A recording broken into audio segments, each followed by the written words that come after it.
اعوذ باللہ من الشیطان الرجیم، بسم اللہ الرحمن الرحیم۔ گرین نالج کے معزز دوستو، السلام علیکم۔ میں ابراہیم اور آپ دیکھ رہے ہیں گرین نالج چینل۔ ناظرین کرام، سو عظیم مسلمان فاتحین کا سیریز جاری ہے اور آج ہم بات کریں گے مسلم فاتح نمبر 24 حضرت قعقاع بن عمرو رضی اللہ تعالیٰ عنہ کے بارے میں۔ جنگ قادسیہ، جنگ نہاون اور مرتدین کے خلاف ہر مارکے میں حضرت قعقاع بن عمرو رضی اللہ تعالیٰ عنہ نے جنگی مہارت کہ ایسے درشا نقوش چھوڑ دیے جو تاریخ اسلام میں سنہری باب کی حیثیت رکھتے ہیں۔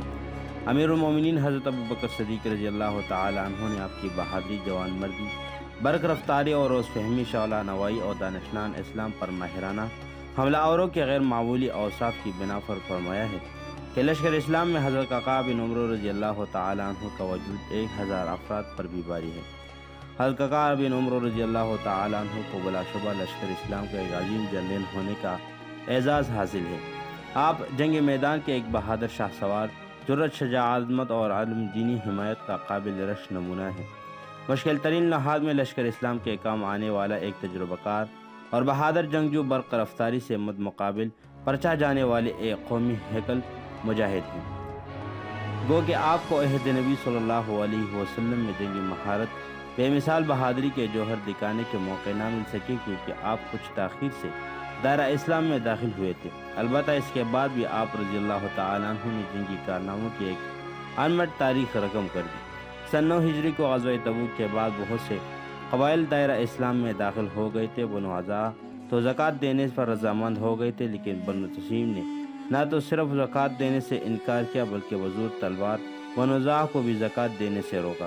چنانچہ نبی اکرم صلی اللہ علیہ وسلم نے حضرت عینہ بن بدر رضی اللہ تعالیٰ عنہ کو سالار بنا کر بنو تمیم پر چڑھائی کروائی اور وہ بنو تمیم کے ممقت لوگوں سے قیدی بنا کر مدینہ لے آئے، جن میں بنو تمیم کے کچھ سردار بھی شامل تھے اور ان میں حضرت قعقاع بن عمرو رضی اللہ تعالیٰ عنہ بھی تھے۔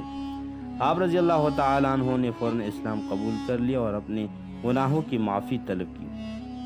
سرداران بنی تمیم نے اسلام قبول کرنے کے بعد انتہائی اخلاق کا مظاہرہ کرتے ہوئے اسلام کی سربلندی کے لیے تن من دھن کی بازی لگا دی، لیکن انہیں اس بات کا شدید غم و افسوس تھا کہ وہ نبی اکرم صلی اللہ علیہ وسلم کی چند خدمت میں نہ کر سکے۔ وہ کہتے ہیں کہ ہائے افسوس، جو وہ خدمت کا تھا وہ تو دشمنی میں گزر گیا۔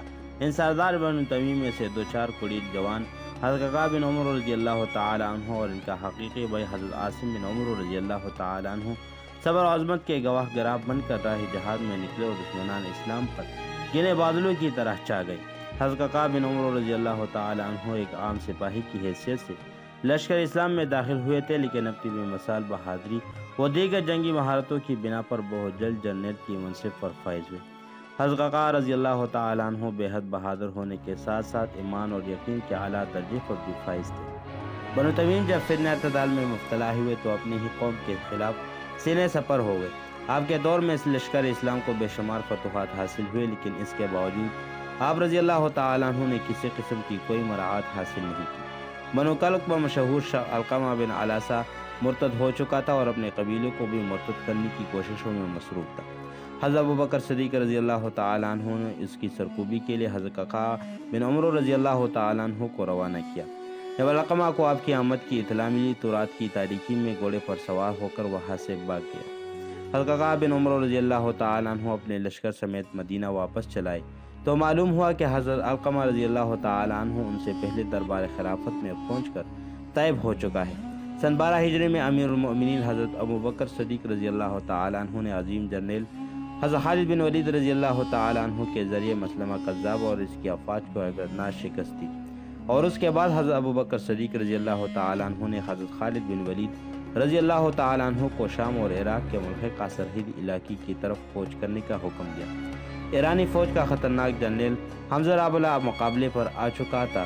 اس موقع پر حضرت ابوبکر صدیق رضی اللہ تعالیٰ عنہ نے حضرت قعقاع بن عمرو رضی اللہ تعالیٰ عنہ کی قیادت میں ایک لشکر حضرت خالد بن ولید رضی اللہ تعالیٰ عنہ کی مدد کے لیے بطور کمک ارسال کی، لیکن حضرت خالد بن ولید رضی اللہ تعالیٰ عنہ نے اپنی جنگی حکمت عملی کو اختیار کرتے ہوئے لشکر اسلام کو 3 حصوں میں تقسیم کیا اور حضرت مسنہ بن حارثہ رضی اللہ تعالیٰ عنہ، حضرت عدی بن حاتم اور حضرت عاصم بن عمرو تمیمی رضی اللہ تعالیٰ عنہ کو ایک ایک لشکر کا قائد نامزد کیا۔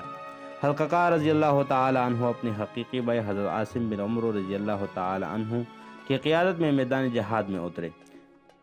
حضرت خالد بن ولید رضی اللہ تعالیٰ عنہ نے دوسری جنگ حکمت عملی کو احتیاط کرتے ہوئے تینوں جرنیلوں کو حکم جاری کیا، اگر ایرانی فوج پانی کے چشموں پر قابض ہو جائے تو تم بھی وہاں اپنے قدم جما دو اور ہر ممکن طریقے سے پانی کے چشمے کو اپنے قبضے میں لینے کی کوشش کرو۔ پانی کے چشمے کے قریب دونوں فوجوں میں گمسان کا رن پڑا۔ حضرت خالد بن ولید رضی اللہ تعالیٰ عنہ اور حمزہ کے درمیان انفرادی مقابلہ ہوا۔ دیکھتے ہی دیکھتے حضرت خالد بن ولید رضی اللہ تعالیٰ عنہ نے حمزہ کو ڈیر کیا۔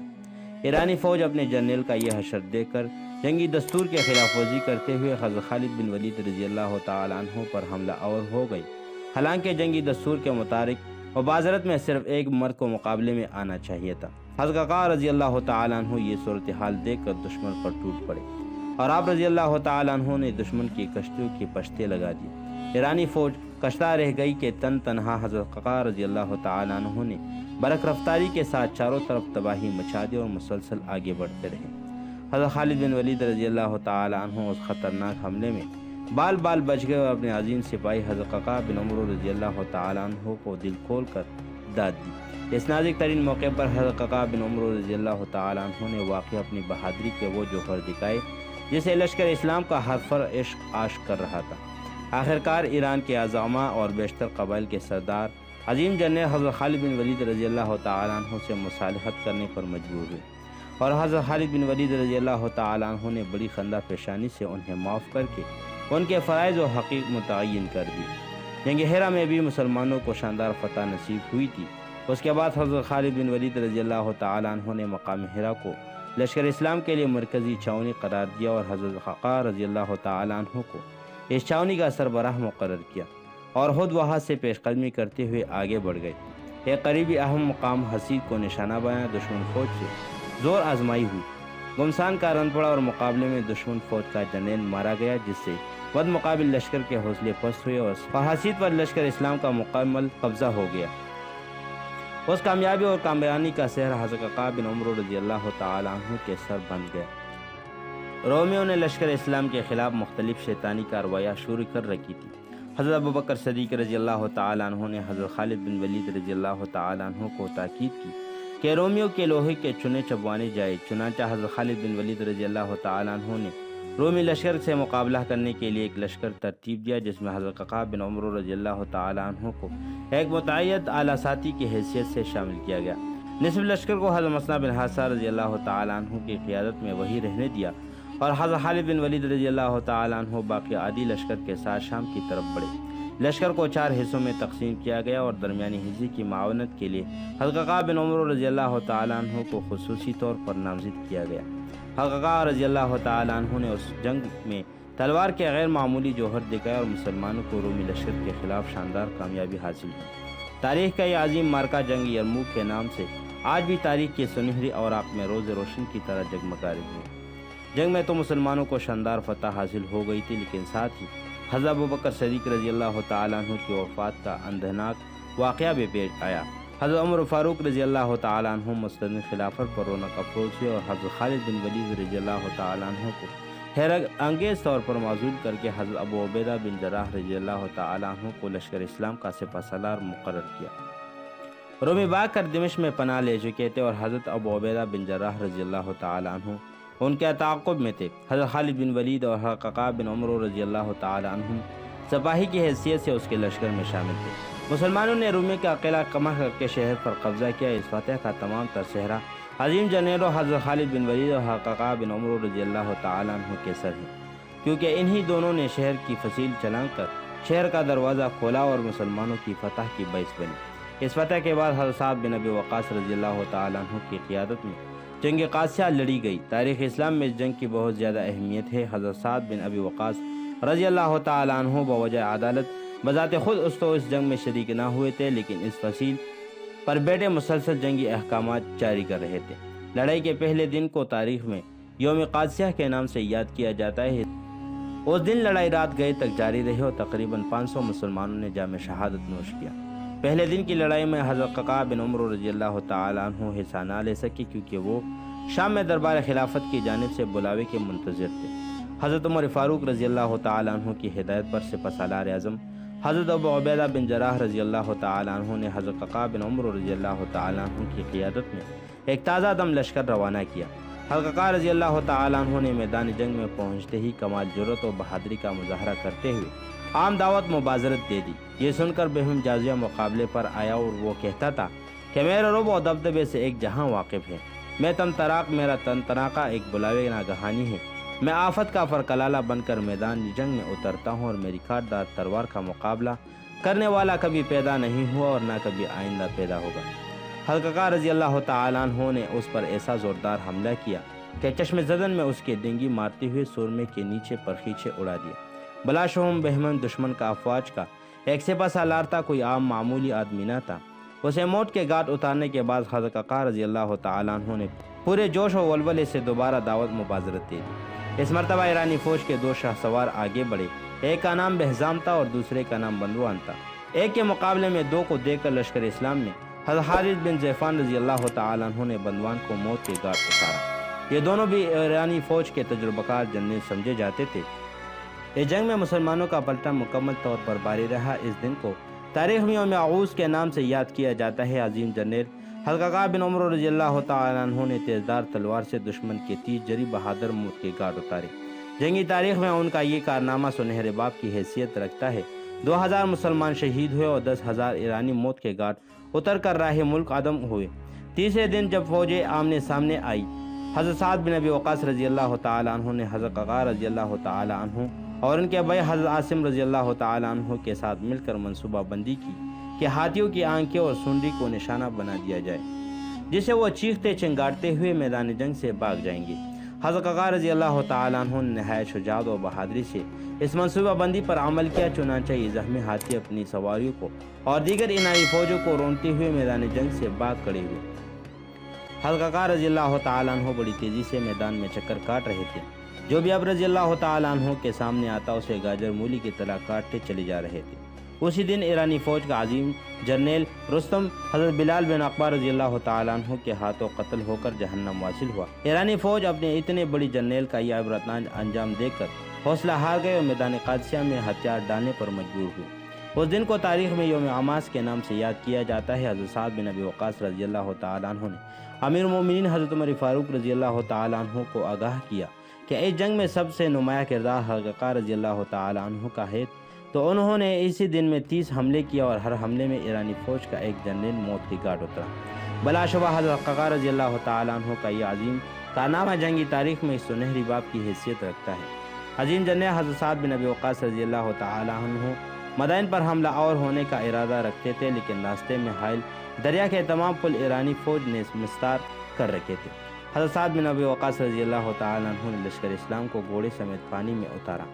دوسرے کناروں پر ایرانی فوج موجود تھی۔ حضرت سعد بن ابی وقاص رضی اللہ تعالیٰ عنہ نے لشکر اسلام کو 2 حصوں میں تقسیم کیا۔ اس کا سربراہ مشہور و معروف جنرل حضرت عاصم بن عمرو رضی اللہ تعالیٰ عنہ کو مقرر کیا اور دوسرے حصے کی قیادت مشہور و معروف جنرل حضرت قعقاع بن عمرو رضی اللہ تعالیٰ عنہ کے حصے میں آئی۔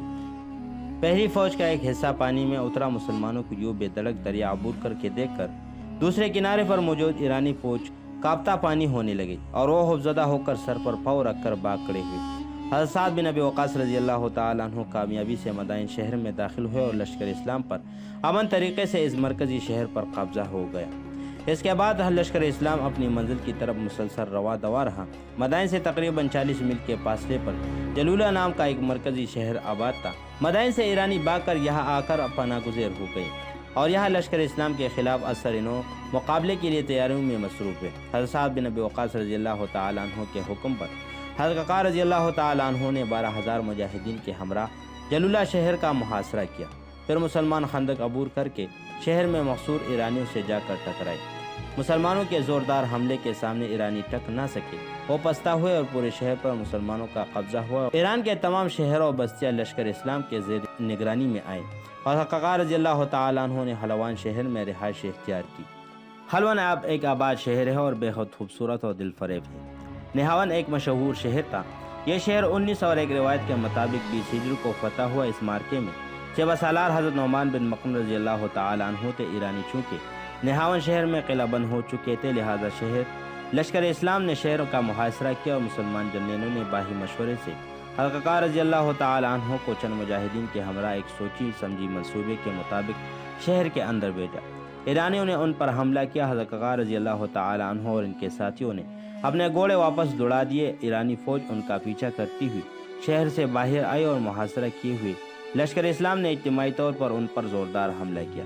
گمسان کا رن پڑا، دیکھتے ہی دیکھتے میدان جہاد مقتولین کے خون سے لالا زار بن گیا۔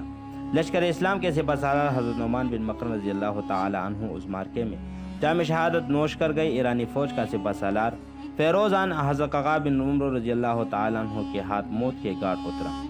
اس جنگ میں بھی حضرت ققا رضی اللہ تعالی عنہ نے جرأت و شجاعت کے نئے کارنامے رقم کیے۔ میدان جنگ میں تنہا ہزاروں دشمنوں پر باری پڑ جانے والا جوان مرد بہادر، جوان جہاد کی محبت سے سرشار لشکر اسلام کا یہ عظیم شاہ سوار، جس نے جنگ قادسیہ میں دشمن فوج کے 30 جرنیلوں کو ایک ہی دن میں تہیا تیغ کر کے رکھ دیا تھا، اور جس نے ہر میدان میں ایرانی فوج کے چکے چھڑوا دیے تھے، اپنی زندگی کے آخری ایام کوفہ شہر میں بسر کرتے ہوئے راہ عدم ملک میں عدم ہو گئی۔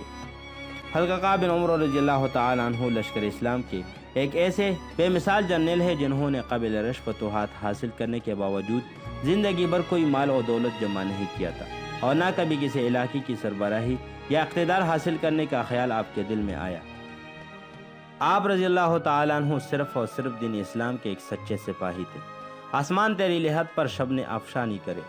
تو اس دعا کے ساتھ کہ اللہ تعالی ہمارا خاتمہ بالایمان کر دے اور نیکی کرنے کا توفیق عطا فرمائے، تو ہماری آج کی ویڈیو کا یہاں پر اختتام ہوتا ہے۔ مزید اس طرح کی دلچسپ ویڈیو کے لیے ہمارا یوٹیوب چینل سبسکرائب کیجیے اور بیل آئیکن کو دبانا مت بھولیے، تاکہ تمام نئی ویڈیو کی اپڈیٹ آپ کو بر وقت ملتی رہے۔ تو ملتے ہیں اگلے ویڈیو میں، اس وقت تک کے لیے اپنے اور اپنے گرد نواز لوگوں کا بہت سا خیال رکھیے۔ السلام علیکم۔